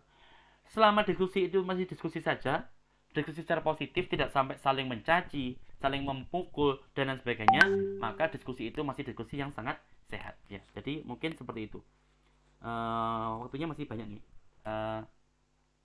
Nanti kalau misalkan waktunya di Google Meet-nya berkurang, sudah mau habis, mohon diingatkan. Baik, kita lanjut. Karena selain teori Darwin, itu ada banyak sekali teori-teori lain yang dicetuskan oleh banyak ilmuwan yang lainnya. Sebagai contoh, Aristoteles. Kalau tidak salah, Darwin itu hidup di periode tahun 1800-an sampai 1900-an, jadi termasuk abad 18-19-an, ya, jadi relatif baru, ya. Dibandingkan dengan sekarang, jarak dengan Darwin itu tidak jauh berbeda, tidak sampai hitungan 1000 tahun. Jauh di belakangnya Darwin, yaitu sejak tahun 3804 sebelum Masehi, ya, hidupnya beliau di usia ini, di periode ini, ya. Di periode ini beliau sudah mencetuskan teori yang berkaitan dengan evolusi. Yang beliau namai adalah skala naturae. Ya, skala naturae ini yang mengatakan bahwa beliau mengatakan bahwa di dunia ini itu ada tenaga, ada sebuah kekuatan supernatural yang kekuatan ini membimbing makhluk yang sederhana bisa berevolusi menjadi makhluk yang lebih kompleks atau yang lebih bagus atau yang lebih sempurna. Dan di antara tingkatan-tingkatan makhluk yang tadi yang berevolusi tadi, manusia menempati tingkatan yang paling tinggi. Itu sudah dicetuskan oleh Aristoteles sejak zaman beliau hidup. Selain itu juga ada kakeknya daripada Charles Darwin tadi. Ya. Jadi kakeknya Charles Darwin sendiri juga merumuskan teori evolusi. Jadi Charles Darwin ini kalau ada bahasanya orang sekarang itu semacam second generation atau mungkin bahkan third generation. Jadi kakeknya dulu sudah berhasil jadi ilmuwan, ayahnya mungkin saya kurang tahu profesinya apa, kemudian Darwin sendiri lanjut sebagai ilmuwan. Nggak heran bagaimana dia bisa sangat hebat, ya, diakui banyak orang pengaruhnya, bisa jadi karena memang kakeknya sudah membuat pengaruh atau sudah memiliki pengaruh yang cukup besar. Ya, jadi kalau bahasanya anak sekarang, Charles Darwin ini punya privilege, ya, karena kakeknya juga merupakan pakar di bidang evolusi. Bahkan kakeknya Darwin sendiri itu juga mengeluarkan teori evolusi yang pada akhirnya nanti bertentangan dengan teori evolusi yang dikeluarkan oleh Darwin. Bahkan Darwin sendiri itu memiliki dua teori, ya. Yang teori awal dengan teori yang kedua juga berbeda. Tidak heran, ilmu pengetahuan itu sangat fleksibel, sangat dinamis, tergantung pada bukti yang ditemukan pada saat itu. Semakin banyak bukti yang ditemukan, maka bisa jadi temuan yang lama akan bisa dimansuh atau bisa dihapus atau menjadi tidak lagi diyakini. Hal itu lumrah di bidang atau di ilmu pengetahuan yang kita dalami selama ini. Jadi kita sebagai mahasiswa, sebagai mahasiswi harus siap, ya. Jangan nanti teman-teman nulis skripsi, kemudian teman-teman jadi fanatik dengan skripsinya sendiri. Ketika nanti ada tahun adik tingkatnya jenengan yang mengkritiki skripsinya jenengan, jangan antipati. Oh enggak, skripsiku yang paling bagus, yang paling sempurna, enggak akan ada yang bisa mengalahkan skripsiku. Maka itu adalah anggapan yang salah. Karena bisa jadi ketika adik tingkat kita membuat skripsi di topik yang sama, dia dibantu dengan profesor yang ahli di bidangnya, yang dulu kita nggak ketemu profesor itu. Atau mungkin dia dapat bimbingan dari dosen yang memang pakar di bidang itu, yang mungkin dulu kita nggak sempat ketemu dosen yang pakar di bidang itu. Atau sebaliknya, mungkin adik tingkat kita ada bantuan AI yang luar biasa canggih. Di zaman kita dulu belum ada AI yang secanggih itu. Oleh karena itu semakin banyak buktinya, maka semakin bisa bervariasi atau semakin bisa berubahlah teori yang kita anut saat ini. Oleh karena itu ilmu pengetahuan sangat dinamis, tergantung pada kapan dia diambil datanya, kapan dia diambil buktinya, kapan dia ditulis, kapan dia dibuktikan, di tempat mana dia diambil, dengan teknologi apa dia diambil, semua itu mempengaruhi daripada keakuratan teori atau keakuratan temuan ilmiah yang kita dapatkan. Selain kakeknya Darwin juga ada Jan Baptist Lamarck. Jadi ini merupakan tokoh yang juga sering kita kenal karena dulu sering muncul di pembahasan-pembahasan kita selama di SMA maupun di SMP, ya. Mungkin SMP tidak, tapi di SMA iya. Nah, ataupun nanti di semester awal. Selain itu juga ada tokoh muslim yang juga jauh lebih awal daripada Darwin. Kita tahu tadi Darwin sekitar 1800-an sampai 1900. Tapi ada tokoh muslim yaitu Ibn Maskaweh yang beliau ini hidup di tahun 941 Masehi. Jadi lebih 1000 tahun yang lalu atau sekitar 1000 tahun lebih awal daripada Darwin. Beliau pun juga merumuskan teori evolusi. Jadi anggapan bahwa teori evolusi itu dicetuskan oleh Darwin itu adalah anggapan yang salah. Tapi kalau anggapan bahwa Darwin itu merupakan salah satu tokoh evolusi yang terkenal, itu benar, ya. Itu benar adanya. Tapi apakah teori evolusi itu hanya teori evolusi Darwin? Lagi-lagi itu adalah anggapan yang salah yang perlu kita luruskan. Lah, ini yang intinya. Mungkin ini penjelasan yang terakhir kita ya, karena sudah jam 5 ya, waktu kita sisa 25 menit. Secara umum, karena tadi ada banyak sekali teori evolusi yang berkembang, ada banyak ilmuwan yang mencetuskan teori evolusinya sendiri-sendiri, banyak ilmuwan yang merumuskan teori evolusinya sendiri-sendiri. Secara umum, temuan-temuan tadi, teori-teori tadi bisa kita bagi menjadi 3 teori. Yang pertama adalah teori evolusi yang mutlak. Yang kedua adalah teori revisi evolusi mutlak. Jadi teori yang pertama tadi direvisi. Kemudian yang ketiga adalah teori evolusi yang terbatas. Ya. Dalam hal ini, sebagai umat muslim, saya pribadi itu lebih condong kepada teori evolusi yang terbatas. Ya. Apa itu teori evolusi yang terbatas? Apa itu teori mutlak? Apa itu teori revisi evolusi mutlak? Akan kita bahas setelah ini. Yang pertama tentang teori evolusi mutlak. Ya. Jadi teori evolusi mutlak ini meyakini bahwa tingkatan atau taksa makhluk hidup itu ada, atau makhluk itu ada 6 tingkatan. Tingkatan yang pertama adalah benda tak hidup. Seiring berjalannya waktu, mungkin jutaan tahun, kemudian 1 miliar tahun berikutnya, atau bahkan 2 miliar, 3 miliar berikutnya, mereka diyakini oleh penganut teori evolusi mutlak atau pendukung teori evolusi mutlak, meyakini bahwa benda tak hidup bisa berevolusi, entah karena adanya ledakan, entah karena terjadinya ada meteor, entah karena ada hal-hal lainnya, kita nggak tahu. Tapi intinya, setelah sekian waktu yang cukup lama, benda tak hidup ini bisa berevolusi menjadi protista, seperti protozoa ataupun monera, ya, seperti bakteri-bakteri dan sebagainya. Kemudian monera dan protista ini terus hidup, terus berevolusi sedikit demi sedikit, lama-lama miliaran tahun kemudian ditemukan mereka diyakini berevolusi menjadi tumbuhan. Lagi-lagi anggapan ini, keyakinan ini hanya diyakini oleh mereka-mereka penganut atau pendukung teori evolusi mutlak. Kemudian tumbuhan berevolusi menjadi binatang. Binatang berevolusi menjadi manusia, pramanusia berevolusi menjadi manusia. Jadi ini merupakan teori yang diyakini, atau teori yang bernama evolusi mutlak yang diyakini oleh mereka-mereka yang menurut kepercayaan benda ini. Kemudian teori ini dianggap sangat berat untuk membuktikan. Jadi sangat berat untuk mengangkat teori ini untuk menjadi hukum. Karena harus ada bukti-bukti yang langsung yang bisa mendukung teori ini. Sehingga teori ini direvisi. Ya. Ada beberapa ilmuwan berikutnya yang menganggap bahwa teori ini kayaknya kurang masuk akal. Mungkin akan ada teori yang lebih masuk akal daripada teori ini. Ya. Sehingga dia kembangkan teori namanya teori revisi evolusi mutlak. Di teori ini juga sama sebenarnya. Secara umum ada 6 tingkatan, yaitu benda tak hidup, protista, monera, tumbuhan, binatang, manusia, dan juga manusia. Bedanya di antara benda tak hidup dan protista, itu mereka meyakini ada organisme yang menjadi missing link. Itu ada organisme peralihan. Ada masa peralihan dan juga ada organisme peralihan. Maksudnya bagaimana? Ini contoh ya, ini gambaran saja supaya teman-teman paham, tapi ini guyonan. Jadi ini guyonan saja. Seolah-olah gini, kan benda tak hidup ini kan berarti dia nggak hidup. Anggap seperti batu. Ya. Jadi mereka berkeyakinan bahwa benda tak hidup atau batu ini bisa berevolusi menjadi protista, tapi sebelum itu ada makhluk peralihan. Mungkin ada batu yang punya flagela, sangat seperti itu ya. Jadi batuan, tapi batu ini memiliki flagela. Jadi batu ini bisa bergerak. Jadi meskipun dia benda tak hidup, tapi dia sudah memiliki flagela. Ya. Lagi-lagi ini merupakan teori yang diyakini oleh mereka penganut teori revisi evolusi. Jadi selalu ada missing link organism atau missing link period di antara tingkatan pertama benda tak hidup dengan tingkatan yang kedua yaitu protista dan monera. Seterusnya juga sama. Dari protista dan monera ada peralihan hingga menjadi tumbuhan. Tumbuhan juga ada peralihan untuk menjadi binatang. Binatang juga ada missing link untuk menuju pramanusia. Pramanusia juga ada missing link sampai menuju manusia yang sejati sebagaimana kita saat ini. Jadi ini merupakan teori yang menurut saya relatif agak make sense dibandingkan teori yang awal tadi. Meskipun teori ini sekalipun itu masih kurang kuat bagi saya. Fakta bahwa sekarang dia masih menjadi teori berarti bukti-bukti missing link ini belum bisa ditemukan. Ya, jadi oleh karena itu perjalanan kita di bidang evolusi masih sangat panjang, masih sangat jauh. Kalau teman-teman lagi-lagi ingin men-challenge teori ini, dipersilakan. Ya, jadi kalau teman-teman ingin mendalami ini, banyak kampus di luar sana yang bisa memfasilitasi hal ini. Ya. Seperti saya dulu pernah sempat ingin melamar S3 di daerah Swiss, di daerah mana Swiss? Di daerah Karolinska. Ya. Di daerah Karolinska. Di kampus itu selalu memberikan hadiah Nobel tiap tahunnya ya.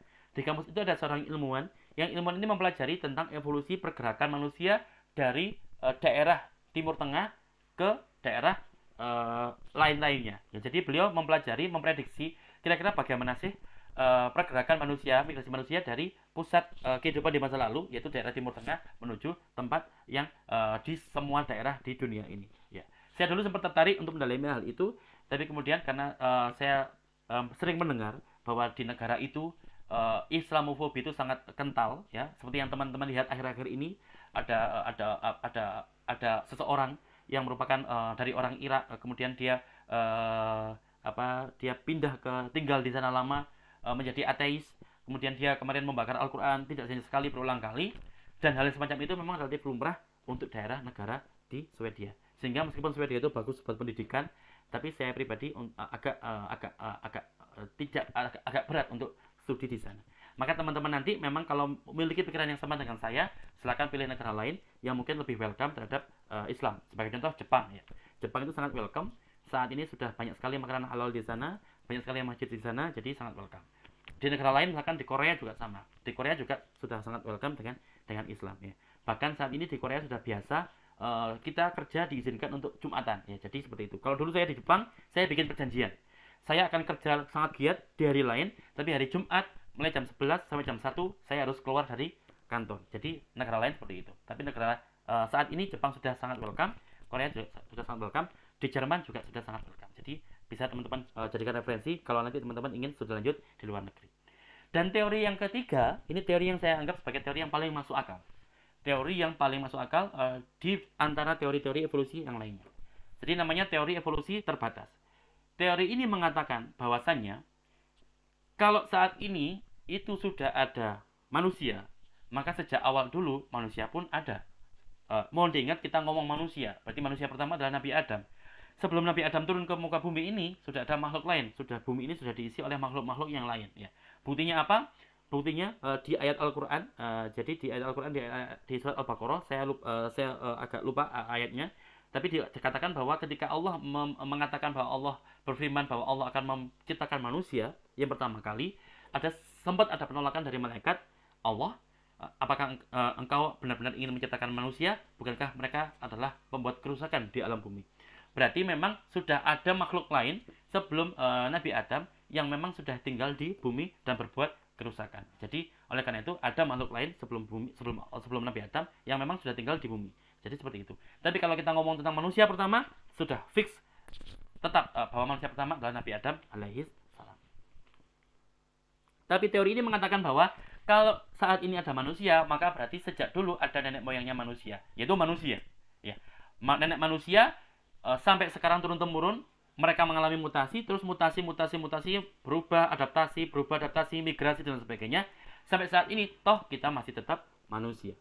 Juga sejak dulu ada monyet-monyetan, ada gorila-gorilaan, ada orang-utanan. Sejak dulu ada orang-utan, mereka pun juga banyak yang bermutasi, banyak yang beradaptasi, banyak yang hutannya diganggu sehingga dia beradaptasi dan lain sebagainya. Tapi sampai detik ini pun mereka tetap orang hutan. Jadi seberapa banyak pun perubahan yang terjadi pada individu itu tidak akan membuat individu itu beralih ke tingkatan yang lain. Sebagai contoh, seberapa banyak pun bakteri yang mengalami mutasi, tidak akan bakteri itu berubah menjadi tumbuhan. Jadi itulah yang dianut oleh teori evolusi yang terbatas. Jadi evolusi itu terjadi, tapi terjadinya itu secara horizontal. Ya. Jadi terjadi, tapi tidak sampai membuat tingkatan-tingkatan ini berpindah ke tingkatan yang lain. Jadi inilah teori yang lagi-lagi saya yakini teori yang paling make sense. Jadi kalaupun saya mendalami teori evolusi, maka teori evolusi yang ingin saya dalami adalah teori evolusi yang semacam ini. Ya. Jadi misalkan saya ingin tahu seberapa jauh hubungan antara atau kapan kira-kira mulai masyarakat itu bergerak dari daerah Timur Tengah menuju daerah Skandinavia, atau kapan sih bermigrasinya orang-orang dari daerah Timur Tengah menuju ke arah Amerika. Jadi itu yang ingin saya cari tahu. Tapi kalau terkait manusia berasal dari apa-apa, sudah pasti itu di luar minat saya. Ingat, setiap orang punya minat, setiap orang punya keyakinan, setiap orang punya kepercayaan, sehingga di dunia ilmiah pun tidak perlu takut untuk menunjukkan di mana kalian berdiri. Ya. Mana yang kalian yakini, silakan teman-teman berdiri dan mengatakan bahwa saya meyakini ini. Ya. Nanti akan ada diskusi, Kalau teman-teman memang salah, ya nanti akan kita terima ya, atau kita taslim ya. Seperti yang mungkin teman-teman yang pernah kemarin baru-baru ini teman-teman mungkin pernah dengar ada kasus ada beberapa ulama kita itu yang meyakini bahwa para habaib itu bukan merupakan cucunya Nabi. Tapi di sisi lain, termasuk saya meyakini sebaliknya. Saya meyakini bahwa habaib itu cucunya Nabi. Banyak sekali faktor yang membuat saya percaya, tapi kalau kita disuruh membuktikan secara ilmiah, ya silakan, kita bisa berdebat secara ilmiah. Tapi kalau memang nanti kita debat ilmiah dan ternyata terbukti saya kalah, maka mungkin saya akan taslim dengan pihak yang lain. Tapi sampai detik ini belum ada yang bisa meyakinkan saya bahwa beliau itu merupakan cucu Nabi Muhammad SAW. Ya. Jadi banyak hal itu juga bisa dijawab dari ilmu evolusi kita. Ya. Jadi hal-hal semacam ini membuat saya tertarik dengan teori evolusi karena berkaitan sekali dengan kekerabatan, dengan nenek moyang kita, dengan dengan keluarga kita. Bahkan kita selalu berdoa semoga Allah menyelamatkan nenek moyang kita. Semoga Allah, kalaupun ada nenek moyang kita yang soleh-soleh, semoga Allah menjadikan niat kita sesoleh niatnya beliau itu, nenek moyang kita yang soleh. Jadi kita tidak boleh lepas dari nenek moyang kita. Nenek moyang kita, orang tua kita, nenek kita, semuanya merupakan orang-orang yang menjadi perantara kita bisa hidup di saat ini. Sehingga akan sangat akan agak kurang sopan kalau seandainya kita meyakini bahwa nenek moyang kita itu adalah orang hutan. Nenek moyang kita adalah serangga. Nenek moyang kita adalah bakteri ya. Jadi alhamdulillah kita lahir Islam ya. Di Islam meyakini teori semacam ini bahwa sejak dulu memang ada manusia, sejak Nabi Adam sampai saat ini manusia pun juga tetap manusia, meskipun kalau kita bandingkan materi genetiknya bisa jadi sangat berbeda. Tapi lagi-lagi perbedaan banyak perbedaan, banyak perubahan, tapi tetap kita masih berada di rentang manusia ya. Hanya saja misalkan tadi yang saya sebutkan, mungkin manusia dulu tinggi-tinggi, sekarang pendek-pendek, toh tetap sama-sama manusia. Jadi itulah teori evolusi yang saya yakini hingga saat ini ya. Ini yang nanti akan saya jelaskan di pertemuan berikutnya. Karena pertemuan berikutnya kita akan membahas tentang ini dan juga fosil ya. Jadi bagaimana gambar-gambar ini saya buat dengan data-data fosil yang ada ya. Jadi apa itu bedanya kladogram, apa itu bedanya filogenetik cerit ya. Jadi itu materi kita pada hari ini. Sebelum kita akhiri, silakan kalau ada pertanyaan maka akan saya tunggu.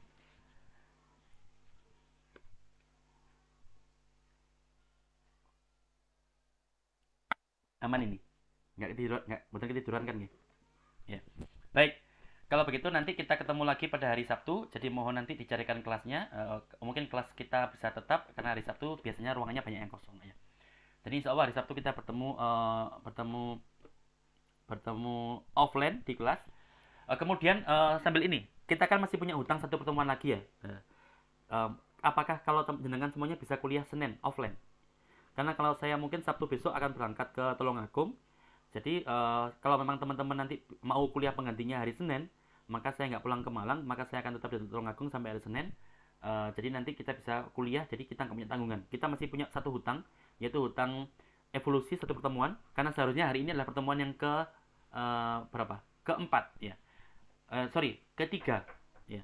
Sehingga kalau kita bisa bertemu hari Senin depan, maka itu nanti kita bisa sudah nggak punya tanggungan lagi.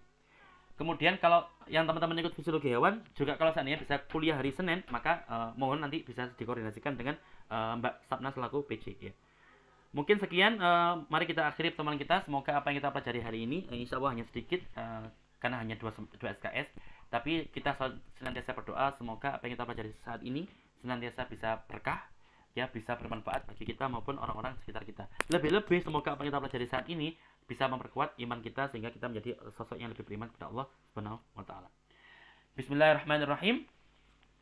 Rabbana anfa'na bima 'allamtana, Rabbi 'allimna alladhi yanfa'una, Rabbi faqihna wa faqih ahlana wa qarabatin lana fi dinina ma ahli al-qudri unsa wa dhakar, Rabbi waffiqna wa waffiqhum lima ترتدي قولا وفعلا كرما وارزق الكل حلالا دائما واخلنا أذكياء علما نهضى بالخير ونكفى كل شر ربنا أصلح لنا كل الشؤون وأكر بالرضا منك العيون وقض أنا ربنا كل الديون قبل أن تأتينا رسل المنون واغفر واستر أنت أكرم من ستر وصلاة الله تغشى المصطفى من إلى الحق دعانا والوفا بكتاب فيه للناس شفاء وعلى الآل الكرام شرفا وعلى الصحب المصابي الغرر اللهم اهدنا بهداك واجعلنا ممن يسارع في رضاك ولا تولنا وليا سواك ولا تجعلنا ممن خالف أمرك وعصاك وحسبنا الله ونعم الوكيل نعم المولى ونعم النصير ولا حول ولا قوة إلا بالله العلي العظيم وصلى الله على سيدنا محمد وعلى آله وصحبه وسلم والحمد لله رب العالمين.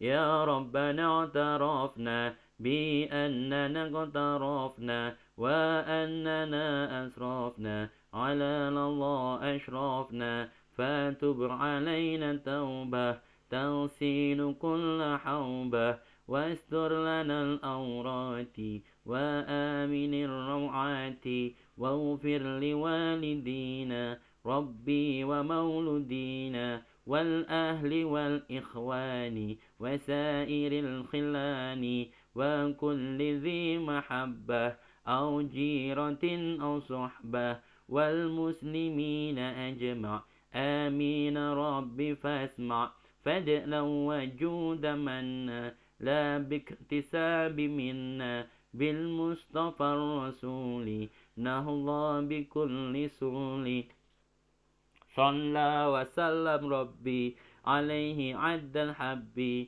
وآله وصحبه عداد عش الصحب والحمد للإله في البدء والتناهي والحمد للإله في البدء والتناهي سبحانك اللهم وبحمدك أشهد أن لا إله إلا أنت أستغفرك وأتوب إليك والسلام عليكم ورحمة الله وبركاته.